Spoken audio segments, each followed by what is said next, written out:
Welcome to Parenting Decoded, a podcast for practical approaches to parenting. I'm Mary Eschen. In my last podcast, I had a wonderful time talking to my two sons, but one of my dear friends said she wondered about the energy drains we talked about.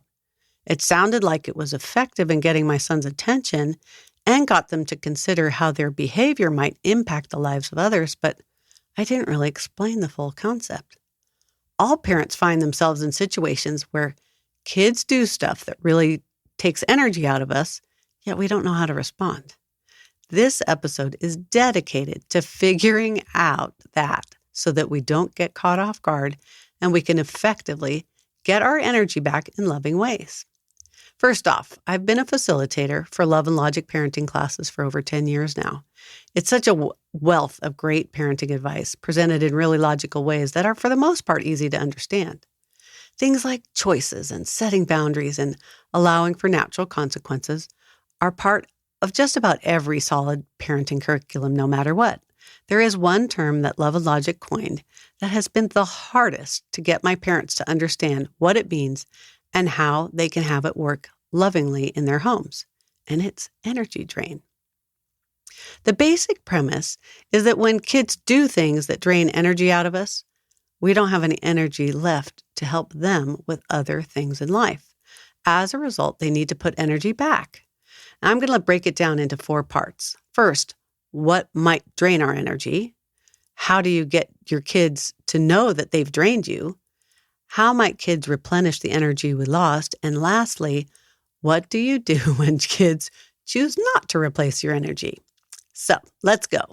First off, what might drain our energy? This list is pretty easy to come up with for most parents, but here are some things that come to mind.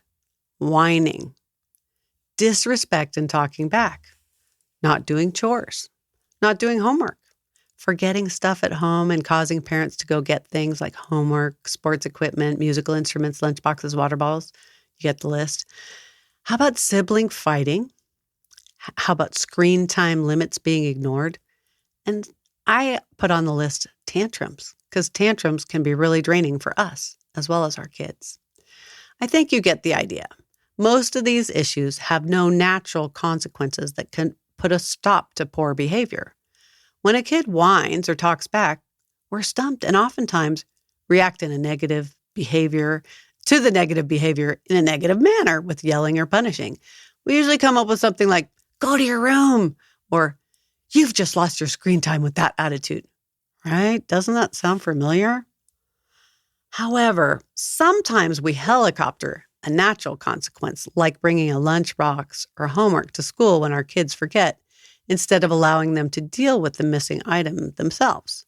When we rescue like that, we rob them of learning opportunities, but here's the key for this episode. We rob ourselves of our time and energy that we most of the time don't get back.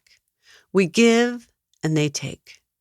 Not a good formula for the long term.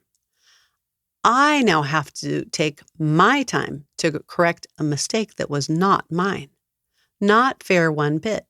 However, lots of parents just take it in the gut, suck it up, and run to school. It all becomes very draining and possibly infuriating when it happens over and over. Okay, got that? Let's move on. How do you let your kids know they've drained you? When your energy is drained, you have choices. Don't we love choices? You can be dramatic or matter of fact. It'll depend on you and your kids. For kids 8 and under, I think dramatic can work really well. Wow, all those toys all over the floor. They really drain my energy. Oh man, I've just got to sit down on the couch and recover. Oh, I don't even think I can get up for a long time. I'm so sorry. You can have drama, but make sure you have empathy too. This isn't a punishment, and you need to be really careful that it doesn't morph into that. And empathy will really help. Gee, this is so sad. I had to do all the dishes you said you'd do, and now I'm really drained. You might also use, this is so sad. It took so long to brush your teeth and get ready for bed tonight that I'm too drained to read you a book. I hope I can get some energy back tomorrow so we can read stories again tomorrow night. Yes, this might result in a meltdown or a tantrum, but you need to hang tight to get the result you want. Tomorrow night will go more smoothly, as well as the night after that. Every time you give in, it sends a signal that your words don't mean anything. It basically keeps allowing your child to have a free pass to manipulate you. For teens and tweens, you might be much more casual and make a statement like, "Gosh, all that talking back really drained my energy today." No drama needed, and we need to be careful not to get triggered and upset when they roll their eyes or give you snarky comments when you say this to them. Just let that roll off for now. I do want to recommend that you have a family meeting with your family, especially with older kids, so that they understand what happens when mom and dad have energy drains. We're getting more clear on what energy drains are and how to use empathy and possibly drama to let your kids know about it. So let's move on again. How might kids replenish the energy we lost? We need to make sure both your child and you are even emotionally.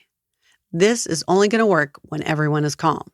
If your child is crying or yelling back or resentful, you just have to wait until you ask for energy back.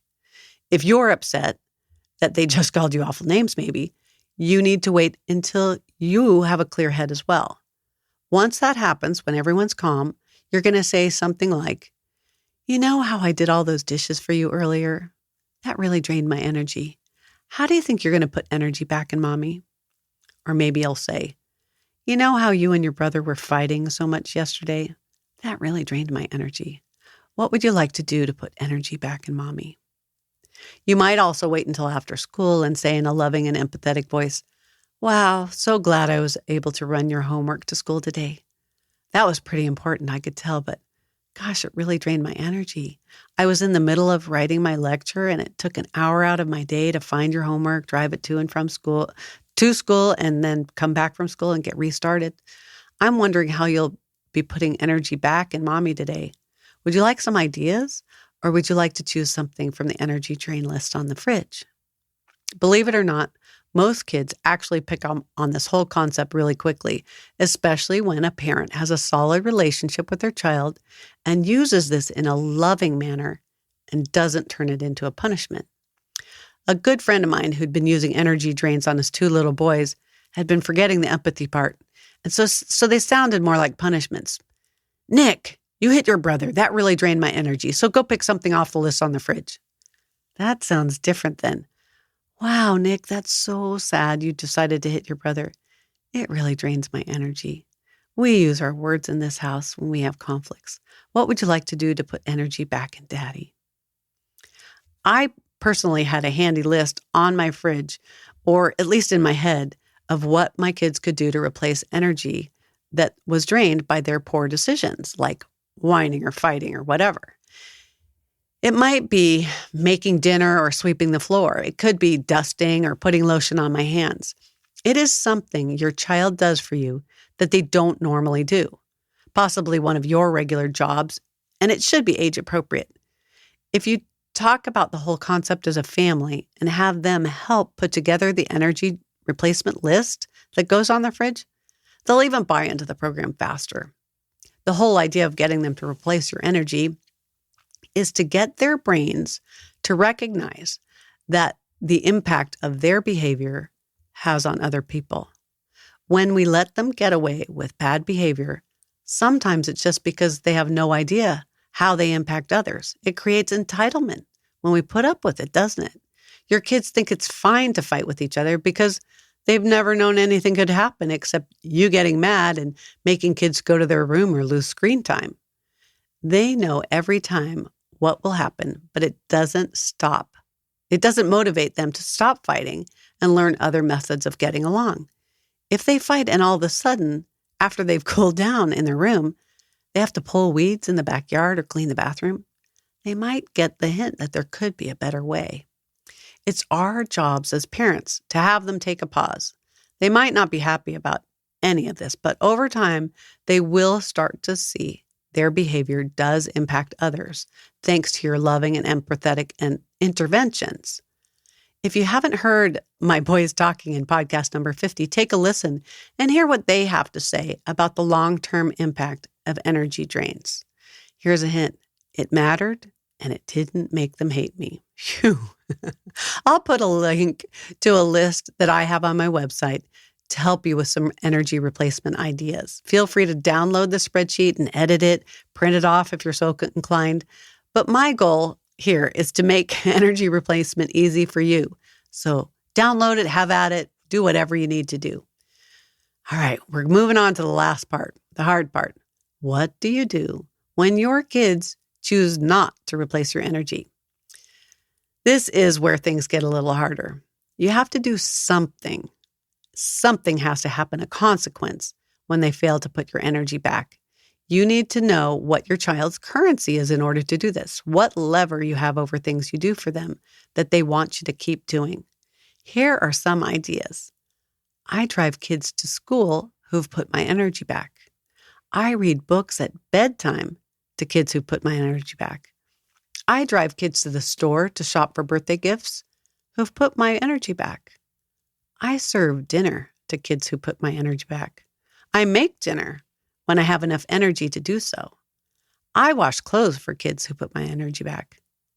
Notice these are said with love and are not punishments. Your child can actually choose to put your energy back. It's not required. However, you need to hold strong about what you choose not to do for them so that tantrums and whining about your stupid energy drain stuff won't get to you. You're going to have to go brain dead and say, yeah, I know, it's really hard sometimes. I'm sure you'll figure it out. I sure love you. That can keep making them mad, so don't be surprised when they're still in learning mode with this technique. Just be patient, nod your head, yeah, wow, go brain dead. I'm going to offer one other solution for getting energy drain replacements going in your house when it comes to kids not doing chores. This one worked great for my own boys in their middle and high school years. I never yelled or nagged about doing chores. I know it's hard to imagine. I let it be known that I'd be happy to do any chore for them, and I posted a list of charges on my kitchen bulletin board. They each had weekly and daily chores, not an overwhelming number, but a few. It was only $20 for me to take the garbage bins to the street, $5 to refill the toilet paper, and $10 to comb the cat. Everything had a price, and I used prices that would get their attention. I collected my charges once a month from the pink note cards that went on the bulletin board to track when I did a job for them. It allowed me to be a happy mom, and they got to be responsible since they didn't like giving me their money. I was also willing to bargain with them if they did one of my jobs so that they didn't have to pay me. I was flexible, and I was a happy mom either way. If you talk to your family in a family meeting about what drains your energy, they can be prepared to help balance the scales in your home away from the take that happens way too often. I've seen parents with kids as young as 2 make energy drains work and as old as high school. It helps build respect for others, which is a necessary life skill we all need to become thoughtful, successful adults. I hope some of these ideas can get some more positive energy flowing into your homes. I'd love to hear from you. If you have questions, just email me, mary@parentingdecoded.com, or join my Facebook group, Parenting Decoded. I want you to know that all of my podcasts have transcript links in the podcast to my website, so feel free to read the content if that helps you as well. That's all for now. Have a blessed rest of your day.